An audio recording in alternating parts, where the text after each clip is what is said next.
When Frank Morrison grabbed my arm outside Morrison's car wash, his face was ghost white. "Barb, you need to get Jessica and those kids away from Derek. Today." 2 hours later, I sat in my daughter's living room with evidence that would destroy everything she believed about her perfect marriage. But I'm getting ahead of myself. If you're watching this, subscribe and let me know where you're watching from. Let me back up to that Tuesday morning in September 2025. I'd volunteered to pick up Derek's BMW from the car wash, doing my daughter a favor like I'd done 1,000 times before. At 64, 3 years widowed, I'd become the family's convenient helper. Need babysitting? Call mom. Need errands? Call mom. Need someone to fade into the background while they live their important lives? Call mom. I pulled into Morrison's around 10. Frank was standing by the entrance, and my heart did that stupid flutter it always did.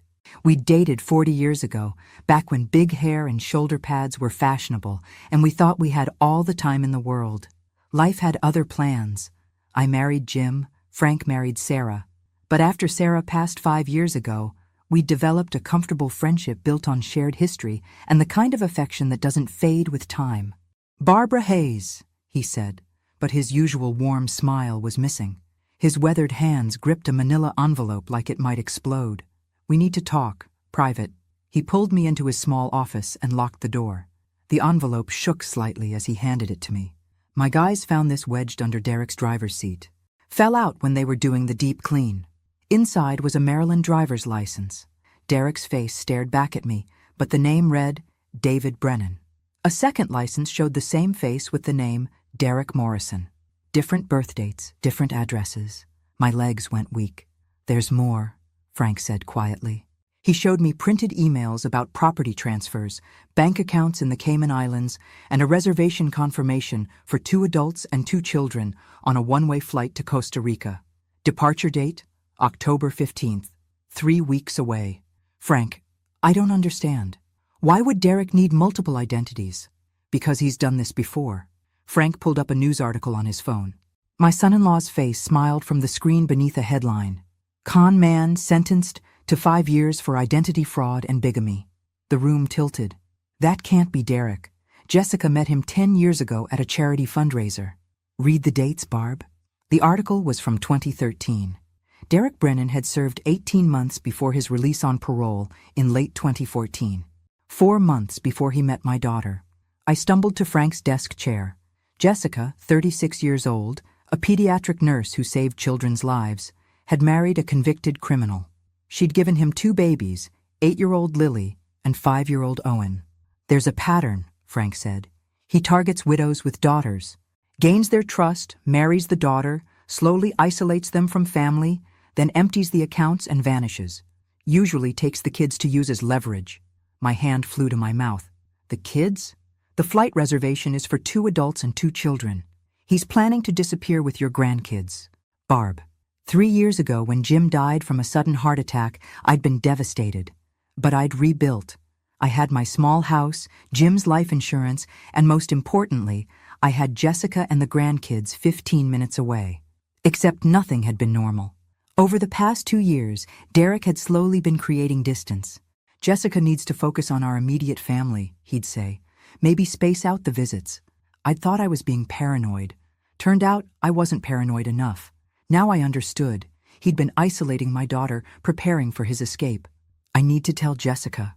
I stood up, the envelope clutched in my trembling hands. Frank caught my arm. "Be careful. If he realizes you know, he might move up his timeline. He's not taking my grandchildren. I don't care how dangerous he is." Frank studied my face.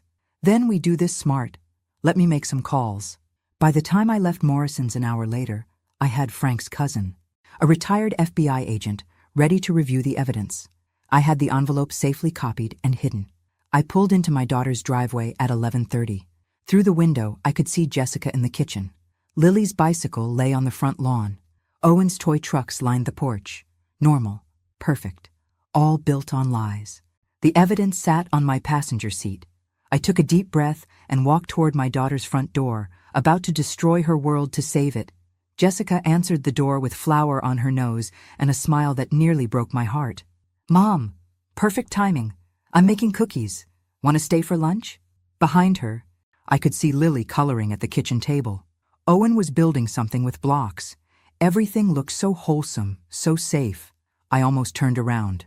Actually, honey, we need to talk. Is Derek home? He's at work. Some big meeting. She wiped her hands on her apron. Mom, you look pale. Are you okay? Can we talk privately? Jessica's smile faded. She called to Lily, Sweetie, take Owen upstairs and play for a bit, okay? Once the kids were upstairs, I sat at the kitchen table and placed the envelope between us. I need you to look at something. Please keep an open mind. You're scaring me. Good. You should be scared. I pulled out the driver's licenses first. Frank found these in Derek's car today. Jessica picked up the Maryland license, confusion crossing her face. Then the second one. Her hand started shaking. I don't understand. Why would Derek have two IDs with different names? Keep looking. She read through the documents, her face losing color with each page. When she got to the news article about Derek's conviction, she dropped the papers like they'd burned her. No, this is a mistake. Honey, look at the face. Lots of people look similar. This David Brennan person, maybe he just resembles Derek. But her voice was cracking. She knew. Somewhere deep down, she recognized the truth. I pulled out my phone and showed her the flight confirmation. One-way tickets to Costa Rica, October 15th. 2 adults, 2 children.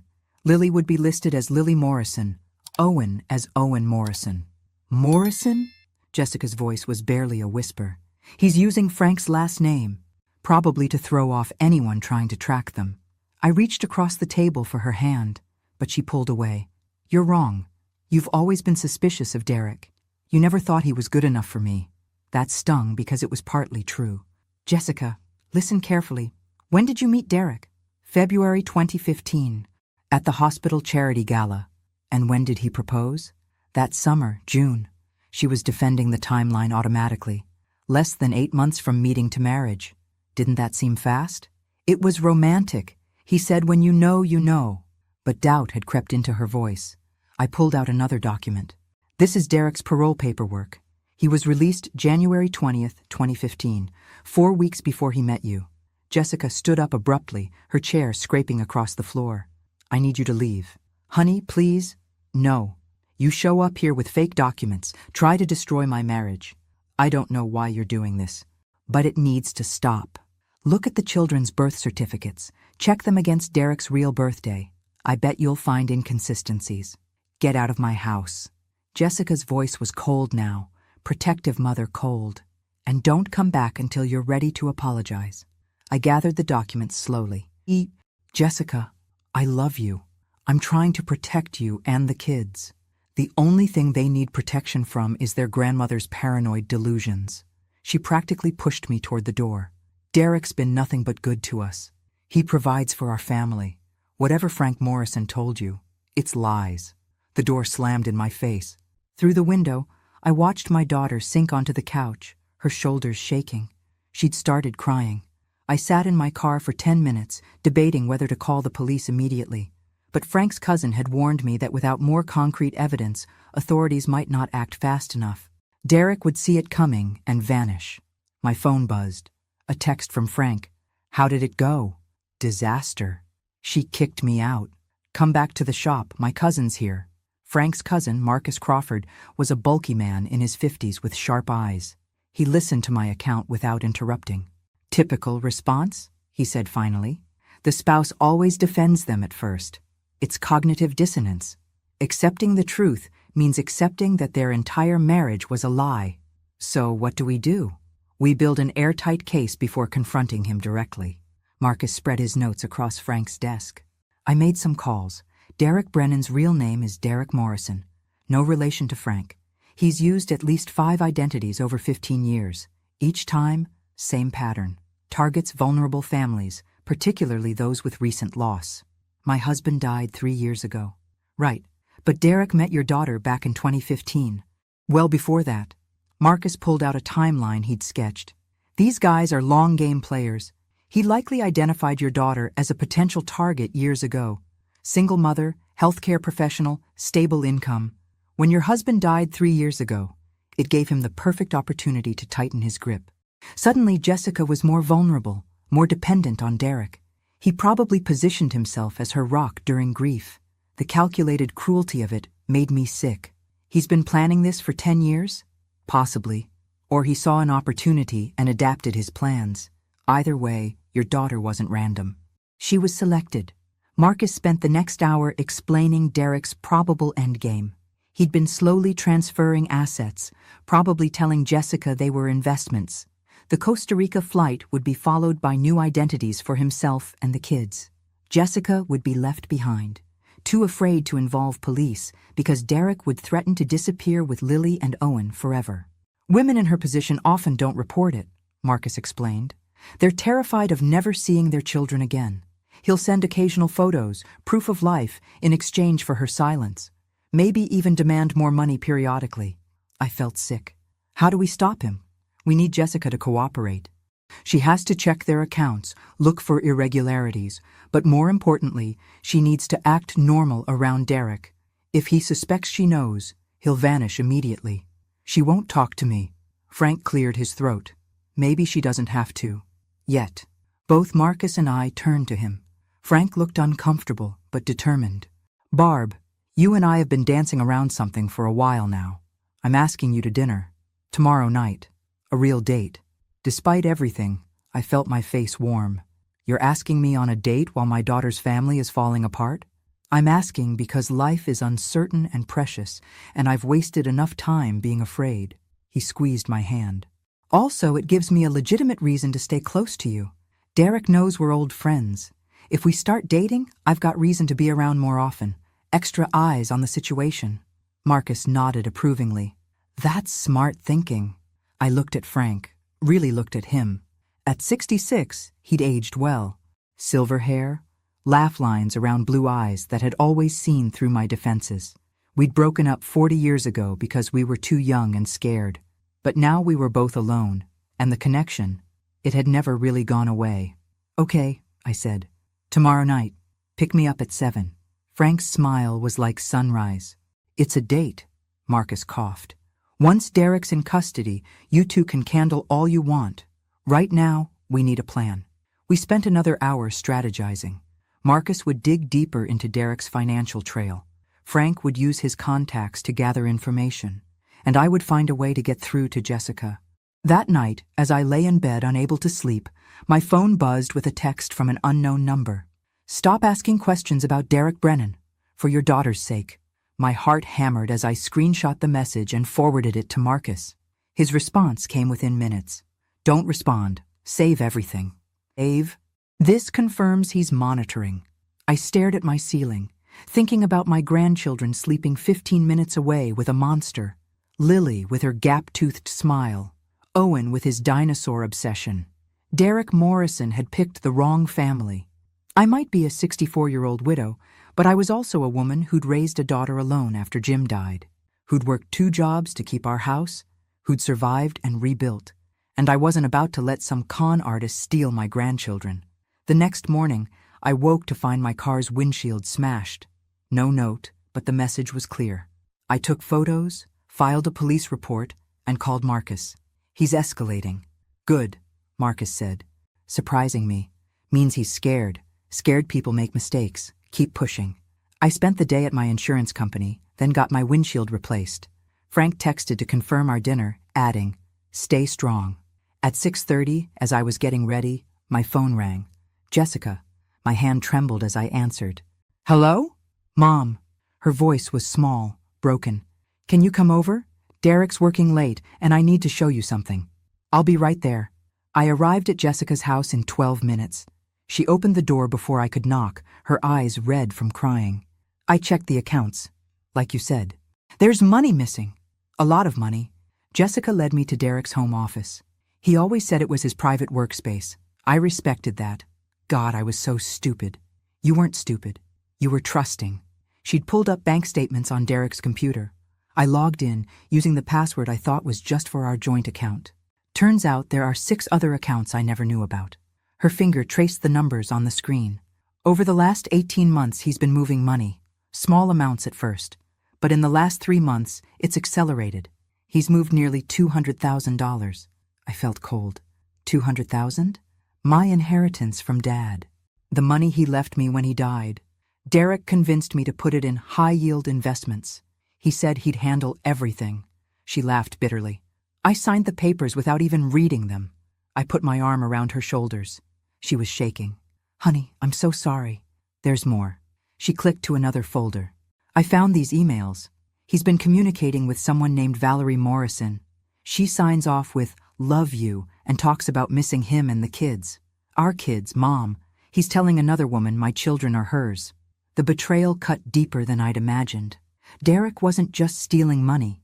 He was selling a fantasy to multiple women, probably running the same con simultaneously. Have you confronted him? Not yet. I wanted you here first. Jessica wiped her eyes. You were right about everything. The multiple IDs, the flight to Costa Rica, all of it. I found the tickets printed out in his desk, along with fake passports for the kids. Different names, different birth dates. We need to call the police now. I called them an hour ago. Jessica's voice hardened with determination. They're sending a detective over at 8. I told them everything. Pride swelled in my chest. My daughter was fighting back. What about the kids? They're at Miss Patricia's home daycare, the regular place I use when I work late shifts. I told her I needed a few extra hours tonight. She paused. I never let them go to Derek's parents' house. Something always felt off about that. Now I know why. They probably weren't even his parents. Smart instincts. Jessica stood up abruptly. I need you to take the kids tonight.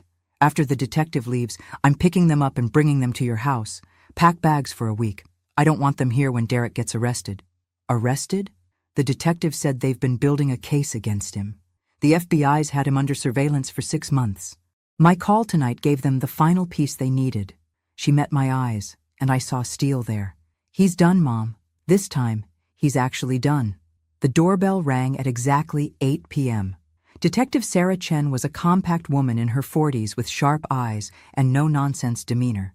She listened as Jessica walked her through everything, taking notes and photographing documents. Mrs. Brennan, I need to be honest, Detective Chen said. Your husband is dangerous. He's wanted in connection with similar crimes in 4 states. When we move to arrest him, there's a possibility he'll try to flee. Jessica's jaw tightened. When will you arrest him? We're coordinating with federal agents. Ideally, we'd like to take him into custody at his workplace tomorrow afternoon. Public location, less chance of complications. He has weapons? My voice came out higher than intended. Detective Chen's expression softened. We have reason to believe he keeps a handgun in his vehicle. He's never been violent in previous cons. But we don't take chances. I had to ask. If you've been watching him for 6 months, why wait until now? Good question, Detective Chen said.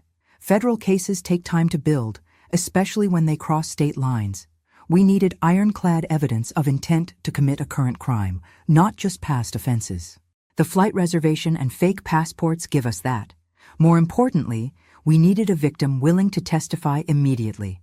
Your daughter's cooperation tonight means we can move fast before he realizes we're closing in. If we'd moved too early, a good lawyer might have gotten him off on technicalities. That made sense. Sort of. I still didn't like how close we'd come to losing Lily and Owen. After the detective left, Jessica and I sat in silence.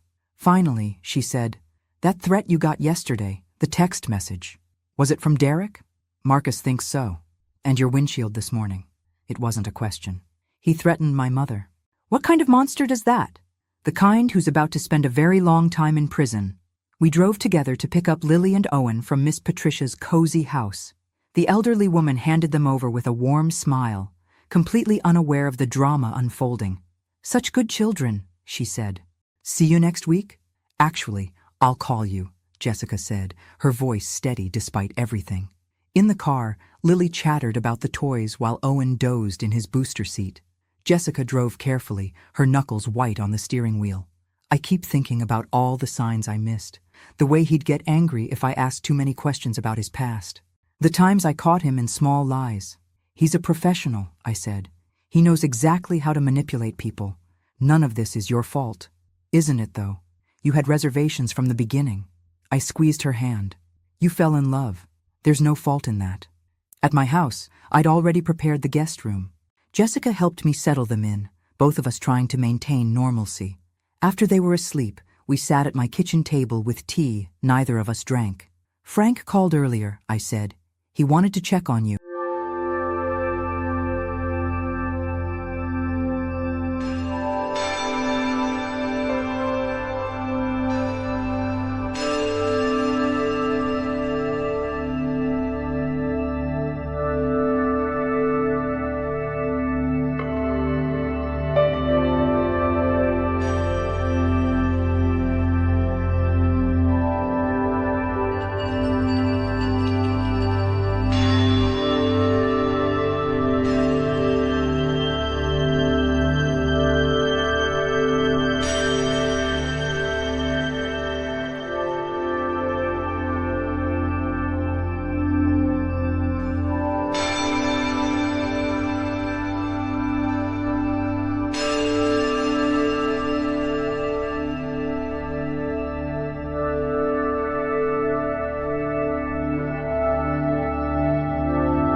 One step ahead. Until you. Jessica picked up one photo. A woman with dark hair and two young boys. Who is she? Amanda Pierce. Married Derek in 2008 under the name Daniel Morrison. He drained her accounts and disappeared with her sons in 2010. They were found 2 years later in Mexico. By then, the boys didn't even remember their mother. Marcus pointed to another photo. Karen Stiles, 2012. Same pattern. She lost her daughter for 3 years. I felt sick. How many children? 12 that we know of. Some were returned, some weren't. Derek would use them as leverage, demanding money from the mothers. Some women paid for years just to get occasional proof their kids were alive. Jessica's face had gone white. If we hadn't caught him, Lily and Owen would have been— But we did catch him, I said firmly, though my own hands were shaking. And now he can't hurt anyone else. Marcus pulled out another file. There's more. The prosecutor wants you both to testify at trial. So do 3 other victims. Derek's facing charges in 5 states. With all the evidence, he's looking at 40 years minimum. 40 years, Jessica repeated. He'll be in his 70s when he gets out. If he gets out, Marcus corrected. With his history and the severity of the charges, there's a good chance he'll die in prison. Frank was waiting in his truck outside Marcus's office. One look at my face, and he pulled me into his arms. Bad news? Worse than we thought? I told him about the other victims, the missing children, the decades of destruction Derek had left behind. I keep thinking, what if I hadn't asked you to clean his car that day? What if you hadn't found that envelope? But I did find it, and you acted on it. That's what matters. He kissed my forehead. You saved your grandchildren, Barb, and probably future victims too. That night, lying in bed, I couldn't stop thinking about those other mothers, the years they'd lost with their children, the trauma that would never fully heal. I'd been lucky. We'd caught Derek before he could disappear, but luck wasn't justice. The next morning I made a decision. I called each of the women Marcus had shown me. My name is Barbara Hayes, I told them. Derek Brennan tried to take my grandchildren. I want to make sure he never gets the chance to hurt another family. Will you help me? By the end of the week, I'd spoken to all 7 women. Each had a story that made me want to cry. Each had scars that would never fully fade. But each also had the same fire I'd felt when I first saw that envelope. The need for justice. We formed a group, called ourselves the Survivors Circle. Not very original, but it felt right. We met via video calls, sharing our stories, supporting each other through the legal process. And we made a pact. We would all testify. Every single one of us would stand in that courtroom and make sure Derek Brennan never walked free again. Jessica joined our calls. At first, she was quiet, listening to the other women, but gradually, she began to share too. I thought I was so smart, she said during our 3rd meeting. I'm a nurse. I'm educated. How did I not see it? Because he's a professional, Amanda Pierce said. Her voice was kind but firm. He studied us, learned our weaknesses. None of us are stupid. We were targeted by someone who made deception his life's work. The solidarity was healing in a way I hadn't expected. These women understood what we'd been through in a way no one else could. And together, we were stronger than Derek could ever be. Derek's first attempt to manipulate from prison came exactly 1 month after his arrest. Jessica received a letter, handwritten on prison stationery. Dear Jessica, I know you must be confused and hurt, but please understand, everything I did was for us, for our family. The money I moved was to protect it from my enemies. The flight to Costa Rica was a safety measure. I never meant to hurt you. Please bring the kids to visit me. I miss them terribly. Love, Derek. Jessica read it aloud to me, her voice shaking with rage. He still thinks I'm stupid enough to fall for his lies. Don't respond, Marcus advised when we showed him the letter. He's fishing, trying to see if he still has any control over you. Any response, even angry, tells him he's getting to you. But Derek didn't stop. Letters arrived weekly, each one more desperate, more manipulative. He claimed he was being framed, that the evidence was planted, that the other victims were lying for money. When Jessica continued to ignore him, he tried a different tactic. Lily received a card in the mail. To my darling daughter, Daddy loves you so much. I hope you're being a good girl. I'll see you soon. XOXO. Jessica immediately called Marcus. He sent my 8-year-old daughter a card. From prison. How is that even possible? He probably had someone on the outside mail it for him, Marcus said. We'll trace it. In the meantime, screen all mail before the kids see it. The cards kept coming. One for Owen, another for Lily, each trying to maintain Derek's image as a loving father who'd been wrongly accused. Jessica burned every single one. "He's trying to poison them against me," she said one night over dinner at my house. "Making himself the victim so they'll beg me to forgive him." "They're smart kids," I said. "They'll see through it eventually." But doubt crept in anyway. Lily had started asking questions. Why is Daddy in jail? Did he really do bad things? Owen was too young to fully understand, but he'd started having nightmares. Frank, who'd been quietly eating his pot roast, set down his fork. Maybe it's time to tell them the truth. Age-appropriate version. But the truth. Kids know when adults are hiding things, and they imagine worse than reality. Jessica and I looked at each other. He was right. We'd been trying to protect them, but our silence was creating more fear. That weekend, Jessica sat down with both kids. I was there for support. Frank, too. "Your father made some very bad choices," Jessica told them gently. "He lied to people and took things that didn't belong to him. He hurt families, including ours. That's why he's in jail." "Did he hurt you?" "Mommy?" Lily asked, her eyes wide. "Not physically, but yes, he hurt me. And he was planning to take you and Owen away from me. Grandma stopped him."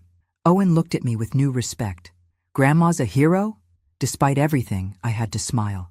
I just did what grandmas do, protect their families. Though internally I thought, "Yes, Owen, your grandma is basically a superhero. Cape optional." The conversation was hard, but necessary. Afterward, Lily hugged me tight. "Thank you for saving us, Grandma." Frank drove me home that night. "You handled that well," he said. "All of you did." "I keep waiting for the other shoe to drop," I admitted. "Derek's too quiet now. No more letters, no more cards. It makes me nervous." "Actually," Frank said, "Marcus told me earlier that the prison restricted Derek's mail privileges after they traced those cards. Turns out he was using another inmate's girlfriend to send them. Once they found out, they shut it down." That explained the sudden silence. "Good. Maybe he'll finally realize he has no power anymore." Frank pulled into my driveway but didn't turn off the engine. "Barb, can I ask you something?" "Of course." "When this is all over, when Derek's sentenced and Jessica's rebuilt her life, what do you want? For yourself, I mean." I looked at this man who'd somehow become essential to my daily life. "I want peace. I want to watch my grandkids grow up. I want to stop looking over my shoulder." "And us?" His voice was soft. "What do you want for us?" I took his hand. "I want everything we missed out on 40 years ago, if you're offering." His smile was brilliant, even in the dim light. "I'm offering. I'm asking. Barbara Hayes, when this nightmare is finally over, will you let me court you properly? Dates and flowers and all the romance we were too young to appreciate back then? Frank Morrison, I would like that very much." He kissed me then, soft and sweet and full of promise. When we pulled apart, he rested his forehead against mine. "I'm falling in love with you all over again." "Good," I said, because I never really stopped. The anonymous email arrived on a Thursday morning. No sender address, no subject line, just a message. "Derek wasn't working alone. Watch your back." I forwarded it to Marcus immediately. His response was instant. "Don't open any attachments. Don't click any links. I'm tracing this." Within hours, Marcus was at my door with Detective Chen. "We need to talk about Derek's associate, someone named Vincent Hall." "Who?" Marcus pulled out a file. "Vincent Hall, 42, Derek's cellmate in 2013. They kept in contact after release. We found encrypted messages between them dating back 3 years. Vincent helped Derek with the financial transfers, set up the fake accounts in the Cayman Islands. He's the one who booked the Costa Rica flights." My blood ran cold. "Is he still out there?" "Yes. And according to the messages, he's not happy Derek got caught. He thinks you and Jessica ruined a very profitable operation." Detective Chen leaned forward. "Mrs. Hayes, we're putting protection on you and your family. Vincent Hall has a history of violence that Derek lacks. If he blames you for Derek's arrest, you could be in danger. What about Jessica? The kids?" "Already arranged. Plainclothes officers watching their house. We're taking this seriously." Frank insisted on staying at my house that night. "I'm not leaving you alone with some violent criminal lurking around. You could get hurt. So could you. And I'm not letting that happen." He squeezed my hand. "Besides, I've got a shotgun in my truck, legally registered and everything. Anyone tries to hurt you, they'll regret it. Despite the situation, I felt safer with him there. We sat in my living room, lights low, watching old movies and pretending everything was normal. Around midnight, my security system chimed. Someone was in my backyard. Frank grabbed his phone to call 911 while I pulled up the security camera feed. A figure in dark clothing was trying my back door, testing the handle, looking for a way in. "Police are on their way," Frank whispered. 2 minutes out. The figure moved to a window, pulling something from their pocket. A crowbar. They were going to break in. Oh, wonderful, I thought, because my week wasn't exciting enough already. Frank grabbed his shotgun from where he'd left it by the door. "Stay behind me." "Frank, don't!" The window shattered. The figure started climbing through. Frank pumped the shotgun, the sound unmistakable. "I'd stop right there if I were you." The figure froze, half in and half out of my window. Then sirens filled the air. Police lights flooded my yard. The figure tried to run, but tripped on the windowsill, falling hard onto my living room floor. Officers poured through my front door seconds later, weapons drawn. They had the intruder in handcuffs within moments. When they pulled off the ski mask, I saw a man I'd never met. Vincent Hall, according to his driver's license. Detective Chen arrived 10 minutes later. "You okay, Mrs. Hayes?" "I'm fine. Thanks to Frank." Vincent Hall was screaming about wrongful arrest as they dragged him to the police car. "You can't prove anything. I was just checking on her. Derek asked me to make sure she was safe." "Sure," Detective Chen said dryly. "That's why you broke her window with a crowbar at midnight. For her safety." After everyone left and the window was temporarily boarded up, Frank and I sat on my couch. I was shaking now, the adrenaline wearing off. He was going to hurt me, but he didn't, and now he can't. Frank pulled me close. "It's over, Barb. Derek's in custody. Vincent's arrested. You're safe." Vincent Hall's arrest broke the case wide open. Faced with charges of breaking and entering, attempted assault, and conspiracy, he started talking. The deal he cut with prosecutors meant testifying against Derek in exchange for reduced charges. "Vincent gave us everything," Marcus told me and Jessica a week later. "Bank records, communication logs, details about other victims we didn't know about. Derek's going away for life, guaranteed." The trial was set for April, 6 months away. The prosecutor, a sharp woman named Linda Reeves, met with us to prepare our testimonies. Derek's lawyer will try to paint him as a victim of circumstances, someone who made mistakes but never intended real harm. "We need you to show the jury the truth." The survivors' circle met more frequently as the trial approached. We supported each other through panic attacks, nightmares, moments of doubt. Amanda Pierce became like a sister to me. "I never thought I'd be grateful to Derek for anything," she said during one of our calls. "But bringing all of us together, we're stronger now than we ever were." Frank proposed on a Saturday in February. Nothing fancy, just the two of us having dinner at my house. He got down on one knee right there in my kitchen, holding a simple gold band. "I wasted 40 years, Barb. I don't want to waste another day. Will you marry me?" I said yes before he even finished the question. We decided to wait until after the trial to actually get married. We wanted Jessica and the kids to fully heal first, to have a celebration untainted by Derek's shadow. Jessica was thrilled when we told her. Dad would be happy. Mom, he always said Frank was the one that got away. The trial began on April 15th. The courthouse was packed. Media everywhere, cameras recording every moment. Derek walked in wearing an orange jumpsuit, looking thinner and older than I remembered. His eyes found mine in the gallery, and for a moment, I saw pure hatred. Good, I thought. Hate me all you want. You're still going to prison, and I'm going to watch. The prosecutor's opening statement was devastating. She laid out Derek's pattern of deception, the timeline of victims, the stolen children. The jury looked horrified. Derek's lawyer tried to counter, painting his client as a troubled man who'd lost his way, but it rang hollow. I testified on day 3, walked the jury through finding the envelope, confronting Jessica, the fear I'd felt knowing my grandchildren were in danger. He wasn't just stealing money, I said. He was stealing childhoods, futures, families. Jessica testified next. Her voice was steady, strong. I trusted him with everything, my heart, my children, my inheritance. He repaid that trust by planning to kidnap my babies and disappear. That's not a mistake. That's evil. One by one, the other victims testified. Amanda Pierce broke down describing the 2 years she'd spent not knowing if her sons were alive.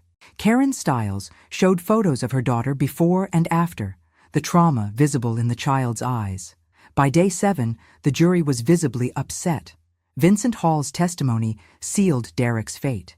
He described their partnership in clinical detail, the fake identities they'd created together, the offshore accounts, the escape routes they'd planned. Derek was always the face, Vincent said. I was the logistics. We made millions over the years. It was a business to us. A business that destroyed families, the prosecutor said coldly. The defense tried to discredit Vincent, pointing out his plea deal, but the evidence was overwhelming. Financial records, emails, recorded phone calls. There was no denying what Derek had done. Closing arguments happened on day 12. The prosecutor spoke for an hour, systematically dismantling any sympathy for Derek.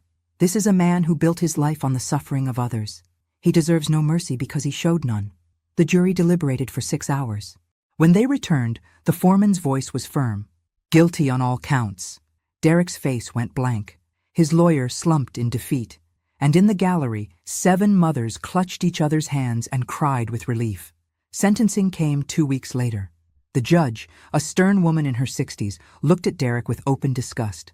Mr. Morrison, or Brennan, or whatever your real name is, I've presided over many cases in my career, but I've rarely encountered someone as callous and calculated as you. You targeted vulnerable families. You stole not just money, but years of people's lives. You traumatized children for your own gain. She sentenced him to 45 years in federal prison.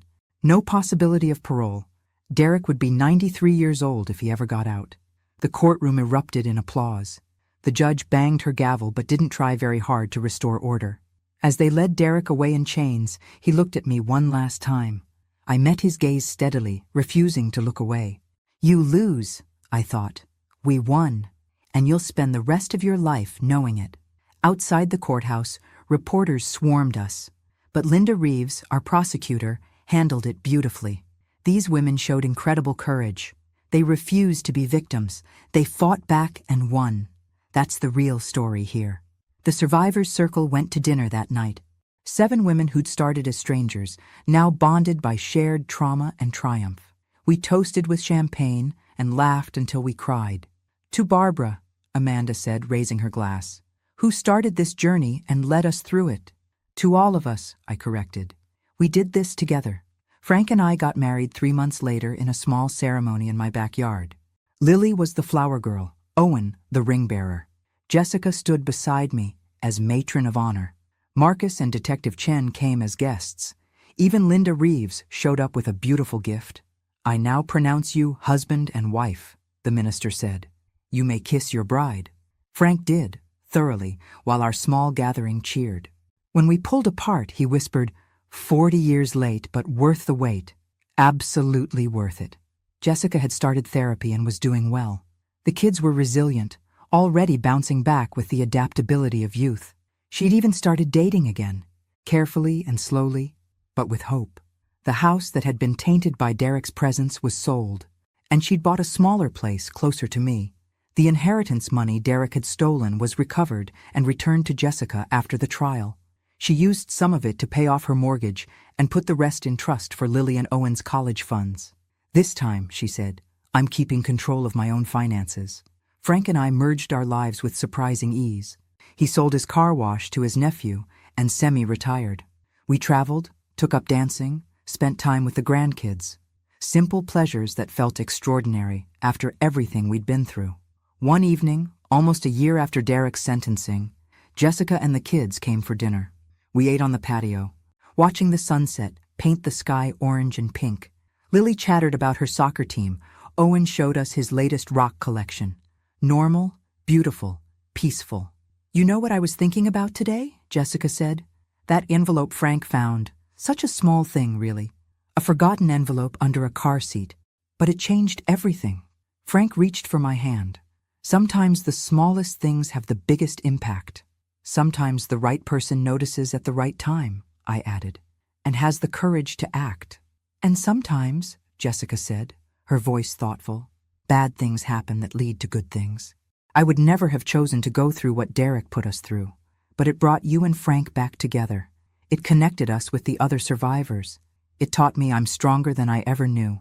I looked around at my family, my daughter who'd survived and thrived, my grandchildren who were healing, my husband who'd waited 40 years for a second chance. You know what? You're absolutely right. We're all stronger now.